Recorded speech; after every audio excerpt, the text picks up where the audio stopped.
Friends, ఇప్పుడే అందిన వార్త. కేసీఆర్ ప్రమాణ స్వీకారం వేళ నలుగురు ఎమ్మెల్యేలు ఊహించని ట్విస్ట్ ఇచ్చారు అంటూ వార్తలు అయితే వస్తున్నాయి. వీటికి సంబంధించినటువంటి పూర్తి ఇన్ఫర్మేషన్ వీడియోలో వెళ్ళి తెలుసుకుందాం. వీడియోని తప్పకుండా లైక్ చేయండి. వివరాలు కనుక వెళ్ళినట్లయితే, బీఆర్ఎస్ అధినేత కేసీఆర్ ఇవాళ గజ్వేల్ ఎమ్మెల్యేగా ప్రమాణ స్వీకారం చేశారు.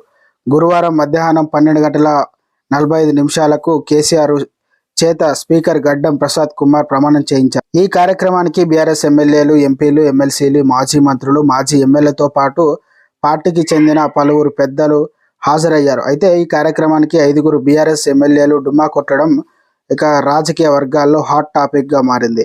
దుబ్బాక, సంగారెడ్డి, సికింద్రాబాద్, జగిత్యాల, చేవెళ్ల ఎమ్మెల్యేలు కొత్త ప్రభాకర్ రెడ్డి, చింతల ప్రభాకర్, పద్మారావు, డాక్టర్ సంజయ్, కాళ యాదవ్ కేసీఆర్ ప్రమాణ స్వీకార కార్యక్రమానికి దూరంగా ఉన్నారు.